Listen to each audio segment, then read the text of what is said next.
puis il travaillait aussi à la poste, et puis à Kisangani. Il était aussi journaliste, et il était aussi écrivain, et il lisait beaucoup. Lumumba avait le goût de connaissances, de l'histoire du monde, et il a milité beaucoup dans la gestion de son pays. À l'époque, la Belgique, en formant les Congolais, ne donnait pas une bonne éducation, c'est-à-dire c'était la politique paternaliste. Les Congolais, c'est comme un directeur d'école avec ses élèves qui vivaient dans l'internat, qui devaient être bien soignés et bien nourris, mais les idées de connaissance des Congolais à cette époque étaient minimes, très petits, parce que leur niveau d'instruction n'atteignait pas le niveau secondaire, soit universitaire. C'était les mines de l'Edom, comme on appelait à l'époque, les gens qui faisaient 3e, 4e, 5e primaire, les gens qui savaient lire, écrire, compter, calculer. C'était les niveaux des études. Un bon nombre de gens qui évoluaient dans les niveaux un peu éloignés, ils faisaient les séminaires dans les côtés, dans les missions catholiques, ainsi de suite. Alors, en 1957 déjà, il y avait des idées de créer des associations, des partis politiques au Congo. Parce qu'en Afrique tout entière, il y avait déjà des mouvements des indépendances. En 1957, le Ghana sera indépendant. Alors, comme Nkrumah. En 1958, c'était la Guinée, de Sékou Touré, parce que la Guinée était sous l'obéissance de la France. Et Charles de Gaulle, en sillonnant l'Afrique, il demandait l'indépendance, quiconque la voudrait pouvait la prendre de sitôt. Et Lumumba, dans ce discours de Charles de Gaulle, était preneur de cette idée. Alors, de par ce mouvement, il avait aussi une association pour les indigènes. Il avait tissé des relations avec les Belges. Il était vraiment un grand ami des Belges, Lumumba. À tel enseigne qu'en 1955, il était parti en Belgique. Et de ce retour, en 1958, même ils étaient partis en Belgique. De ce retour, il faut maintenant créer un parti politique. Lumumba va créer un parti à caractère national. C'était le mouvement national congolais Lumumba qu'on appelle MNC. En soi, ça n'était pas fabriqué par lui-même. Ils étaient avec Iléo et beaucoup d'autres, à Doula ainsi, pour fabriquer ce parti politique. Bon, comme lui avait ses idées tendant à aimer son pays et que les richesses de ce pays, de par son donc ses lectures qu'il lisait, il a compris que le monde avait besoin du Congo puisque le Congo était très riche. Alors à ce niveau-là, Lumumba va créer le parti national, le mouvement national congolais Lumumba. Le seul parti de cette époque qui avait un caractère national. D'autres partis au Congo, c'était des associations tribales. Bon, Lumumba avait un projet de société impeccable qui pouvait quand même gérer ces pays et qu'à la longue, ces pays deviennent puissants pour l'intérêt du Congo et pour les Africains en général et le monde. Parce qu'on ne sait jamais vivre dans un vase clos, on doit vivre avec les autres dans de parfaites harmonies des relations.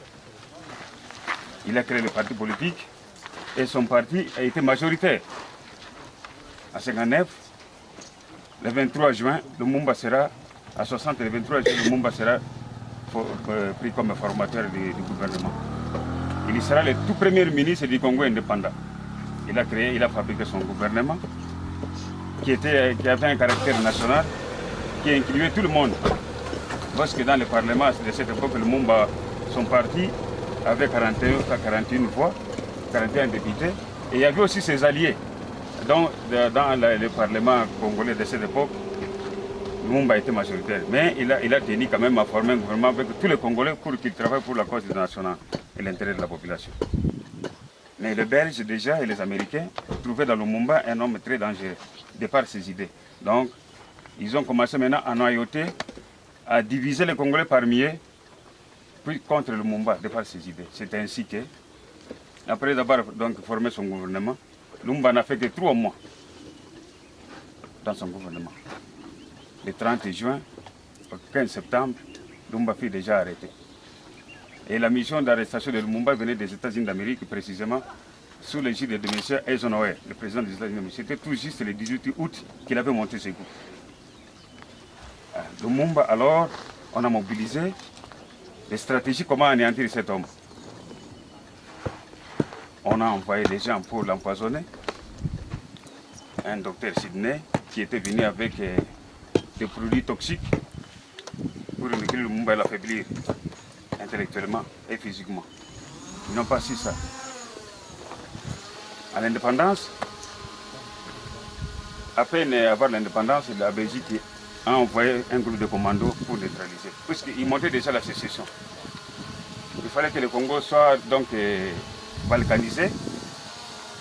Il faut qu'il y ait la sécession du Katanga sous l'égide de Moïse Tchombe. Il fallait aussi, au côté Kasaï, au Bakwanga, il faut qu'il y ait aussi l'Empire, sous l'égide de Kalonji. Alors ce sont ces gens-là qui vont se mettre ensemble pour contrecarrer le Rwanda. Étant Premier ministre, il y avait un président au Congo, c'était Joseph Kasavubu. Et ils ont essayé de faire de sorte que diviser entre Kasavubu et Lumumba, qu'il y ait des accords. Effectivement, il y a eu, les coups ont été montés au niveau du Congo-Brazzaville, précisément chez Philbert Youlou. C'est là qu'on avait monté le plan pour assassiner Lumumba. Puis Lumumba a arrêté, et l'ONU était sur place. Parce que quand il y a eu déjà des confusions politiques, l'ONU revient, Lumumba avait sillonné le monde, même aux États-Unis d'Amérique, en New York, plaidé la cause du Congo, comment le Congo a peine indépendant et que les Belges doivent revenir encore contrecarrer les actions de l'indépendance. Il n'a pas été compris. Parce qu'ils avaient juré que Lumumba doit partir. Effectivement, on l'a arrêté par son ami Mobutu, puisque c'était l'homme de confiance de Lumumba.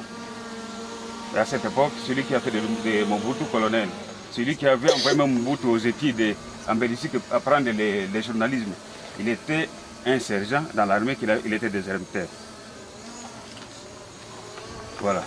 À peine arrêté, il fallait qu'il soit tué. Malheureusement, pour les autres, entouré par les Onisiens, qui étaient des Ghanéens à sa disposition, Lumumba va échapper ses gardes pour courir vers Kisangani. Puisqu'à cette époque déjà, il avait aussi ses alliés qui pouvaient travailler en commun pour mettre en route le gouvernement de Kinshasa. C'était le collège des commissaires généraux.